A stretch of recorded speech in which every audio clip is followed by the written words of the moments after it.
El misterio de las pirámides egipcias. ¿Tecnología perdida?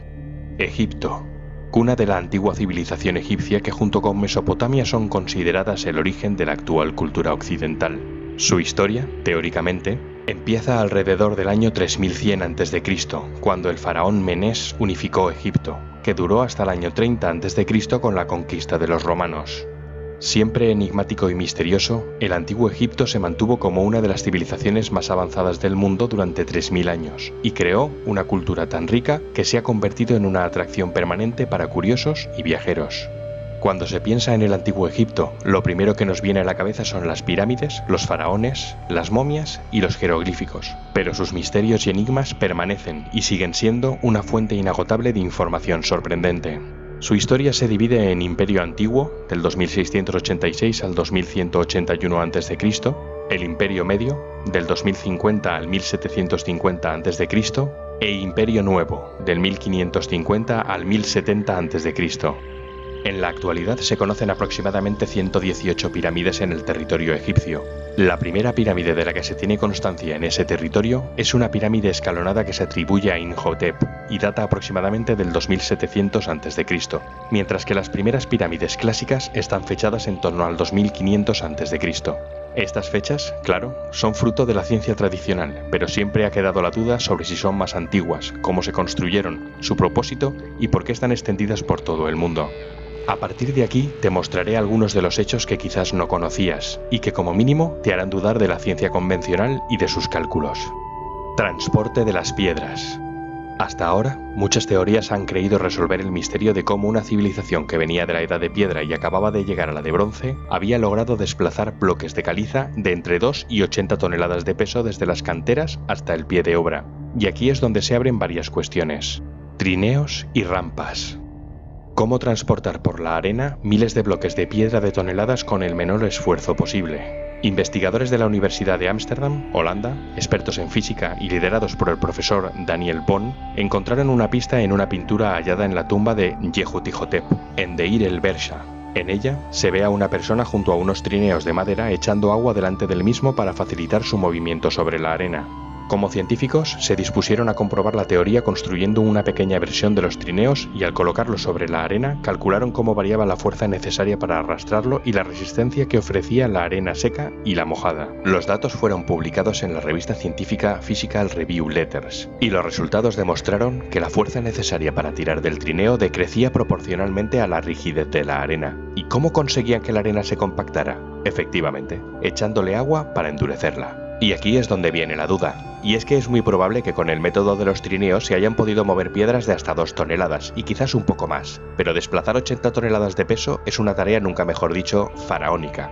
Pero es que además, esos bloques no son nada comparados con algunos del templo del Valle de Kefren, que pueden alcanzar las 245 toneladas, las 1000 toneladas de los colosos de Ramsés II en Tebas, y ni muchísimo menos las 1267 del obelisco inacabado de la cantera de Asuán. En la actualidad, una de las grúas más grandes del mundo se llama Kroll K10000, mide 120 metros de alto y es capaz de levantar, con todos los adelantos tecnológicos de la actualidad, un peso de 240 toneladas a una altura máxima de 100 metros. Y ya existen 2 proyectos para levantar más peso. La china XGC 88000, que conseguirá levantar 4000 toneladas a una altura máxima de 120 metros, y para el año 2025 la cariñosamente llamada por sus constructores Big Carl, que podrá levantar hasta 3000 toneladas de peso a una altura máxima de 250 metros.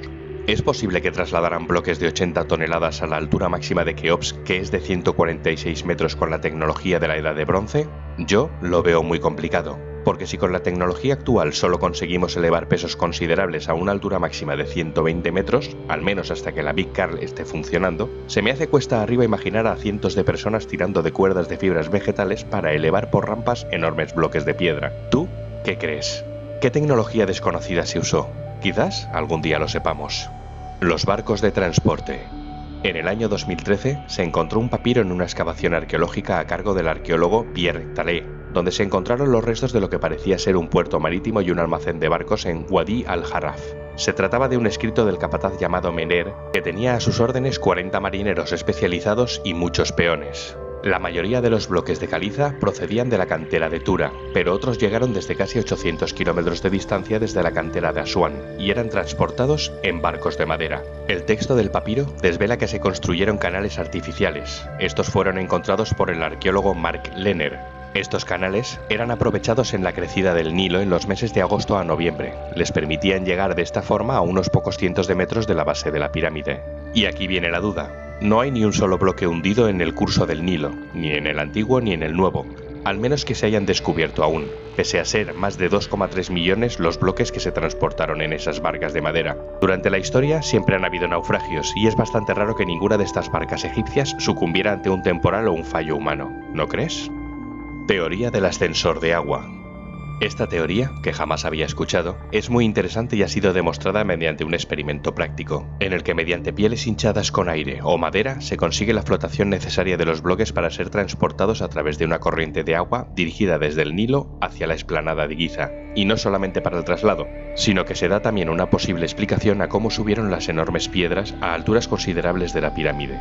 Pero para ello debían de haber creado dos piscinas enormes, una a nivel de suelo y otra a la altura deseada, y mediante la presión del agua en su ascenso y la ayuda de las pieles rellenas de aire y atadas a los bloques conseguirían subirlas. La duda siempre existe. Teoría de las palancas. Dadme un punto de apoyo y moveré el mundo. Arquímedes dijo la famosa frase en referencia a la palanca, máquina simple que permite mover con el menor esfuerzo pesos considerables. Este es uno de los métodos que la egiptología admite como válido a la hora de construir las pirámides, permitiendo levantar pesos de entre 2 y 80 toneladas, peso que en la actualidad solo son capaces de levantar máquinas modernas. Muchos egiptólogos y aficionados han presentado sus ideas sobre cómo hacían para usar palancas y elevar grandes piedras hasta la cúspide de la Gran Pirámide, y realmente parecen lógicas, pero aún así, la duda de que pudieran elevar hasta casi 100 toneladas solamente con este método parece algo inhumano y fuera del alcance actual. Herminio Fernández, carpintero jubilado, se propuso el intentar demostrar que las pirámides fueron construidas usando madera y la inclinación de las paredes de la Gran Pirámide, y de un sistema en el que una sola persona ejerciendo una fuerza de 45 kilos podía levantar aproximadamente 300 kilos de piedra. Incluso llegó a la conclusión de que esto explicaría por qué las 4 paredes de la pirámide de Keops en realidad son 8, porque por en medio de cada una de las paredes iría el raíl para elevar las piedras. Corte de las piedras. Los egipcios eran particularmente famosos, no solamente por su escritura jeroglífica ni por sus avances en medicina o astronomía, sino por su trabajo en la piedra. Pero cómo eran capaces de cortar y tallar no solo la roca relativamente blanda como la caliza y la arenisca, sino piedras enormes de granito y diorita. La actual teoría arqueológica oficial es que los antiguos canteros egipcios usaban herramientas de madera, bronce y cobre para cortar y moldear el granito. Desde el siglo XIX siempre se ha pensado que los egipcios contaban con una tecnología avanzada y que nosotros desconocemos. Y esto tendría sentido al pensar que durante el siglo XIX eran caballeros de clase alta que no tenían ningún tipo de relación con trabajos artesanales los descubridores de las pirámides. Y a consecuencia de su desconocimiento, cuando se encontraron con las enormes estructuras, supusieron que en aquella época disponían de herramientas y maquinaria muy avanzada. Y quizás no iban demasiado desencaminados, porque hace falta una tecnología muy pero que muy avanzada para conseguir la simetría perfecta en la cara de una estatua de diorita con los materiales de corte que conocemos, ¿no crees? Corte mediante calor. Los artesanos egipcios al parecer usaban esta técnica habitualmente, para la que únicamente necesitaban madera y agua, y una zona débil o con vetas en la piedra. Sometían el bloque a cortar a una temperatura de aproximadamente 1200 grados mediante la quema controlada de madera, y cuando alcanzaba la temperatura adecuada a ojo del artesano y rápidamente arrojaban muchas tinajas de agua para reducir la temperatura bruscamente, producían la fractura de la piedra. Este método tendría su lógica porque también se da en la naturaleza, pero sigue sin explicar la perfección de los cortes de las piedras con ángulos perfectos, líneas completamente rectas y aristas completamente lisas y pulidas. Corte mediante tacos de madera.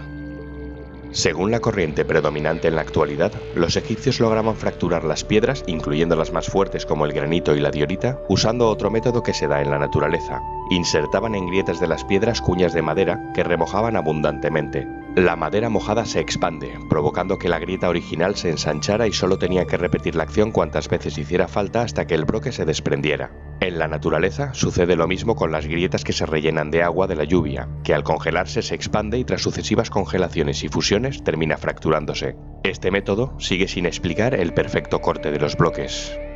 Teoría de las piedras artificiales.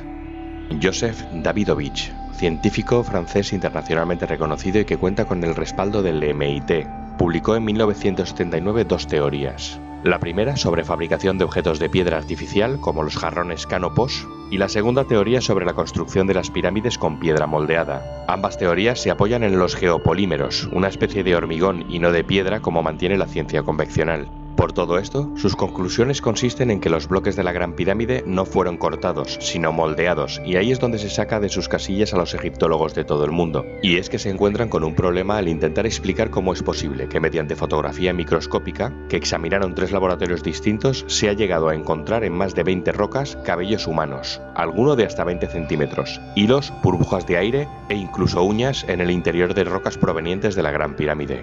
La Estela Famine detalla los elementos para la fabricación de piedras artificiales, explicando que el conocimiento era exclusivo de un grupo de elegidos y que transmitían la fórmula a los que continuaban la obra. También la Estela Irtisen, realizada en caliza que se encuentra en el Museo del Louvre, indica, según la traducción de los egiptólogos como Masero, Madsen y Petri, yo conozco las partes que pertenecen a la técnica de la colada que moldea, el nombre, el peso de los ingredientes de acuerdo a su receta exacta, la fabricación del molde para que cada elemento vaya en su lugar. El éxito de la idea de Davidovich quedó más que claro en el año 2002, cuando en un documental un grupo de 11 personas ataviadas con ropas del antiguo Egipto y dirigidas por Davidovich llenaron una piscina con los ingredientes que él había proporcionado. Y el resultado parece ser que fue asombroso. Consiguieron fabricar un bloque de caliza con una textura y aspecto idénticos a los que se pueden ver en Giza. Pero en la teoría de Davidovich hay detalles que desde un principio no cuadraban y que hacen pensar en la construcción tradicional, porque no se han encontrado ni un solo relieve en el que se vea su confección. No se ha descubierto ninguno de los supuestos moldes. Los más de 2 millones de bloques tienen medidas distintas, por lo que deberían existir 2 millones de moldes distintos. El misterio de las piedras perforadas. En rocas de distinta composición se han encontrado agujeros perfectos de diferente grosor y de difícil explicación. Estos agujeros, realizados en la actualidad con maquinaria moderna, son similares a los que se realizan para colocar un volardo con mecanismo elevador. Se perfora y se extrae el tarugo de roca que queda dentro del tubo taladrador. En las perforaciones en granito egipcio se pueden observar que la herramienta había realizado una perforación circular de 5,6 centímetros de diámetro, dejando la pared con un surco en espiral con una distancia entre surcos de poco más de 2,3 milímetros durante 30 centímetros de profundidad, sin levantar la punta de la superficie de la roca en ningún momento, y todo ello con herramientas de cobre y madera. Recordemos que el cobre es muchísimo más blando que el granito, según la escala de Mohs, con lo que se hace cuesta arriba que se empleara este material, aunque se usara tierra a modo de abrasivo. Pero sí es cierto que pruebas que se realizaron permitiría a estos trépanos de cobre o de bronce perforar con relativa rapidez bloques de caliza o de arenisca. Lo que no se puede explicar de ninguna manera es cómo pudieron hacer trépanos cuadrados como este. En la actualidad, para realizar un trépano similar, se usan herramientas con puntas de vidia, diamante artificial de dureza 11 en la escala de Mohs, y la distancia entre surcos es de 0,05 milímetros. Todo esto viene a significar que la presión ejercida sobre las herramientas egipcias de cobre era de unas 500 toneladas, algo que no aguanta ningún material sobre la Tierra y mucho menos el cobre. Y lo mejor de todo es que según cálculos realizados se necesitaron miles de toneladas de cobre para confeccionar las sierras y las herramientas tubulares de los trépanos, pero tampoco se han encontrado más que algunas piezas sueltas de esas toneladas de cobre. ¿Y qué decir del vaciado de enormes bloques de granito para hacer un sarcófago, como por ejemplo el de Nefer Kefer Re, en donde se descubren 16 agujeros, o el de los vasos panzudos de cuello estrecho hechos de una sola pieza? Aún así, un ingeniero de Manchester ha conseguido replicar con herramientas actuales unos vasitos de 11 centímetros en caliza, para el que empleó 23 horas. El granito y la diorita para los que necesitó la friolera de 75 horas para el vaciado y 245 para su conclusión, por lo que no quiero pensar lo que hubieran tardado en fabricar vasos de 40 y 50 centímetros, y todo con herramientas de cobre. Hasta aquí la primera parte. Nos vemos en el siguiente.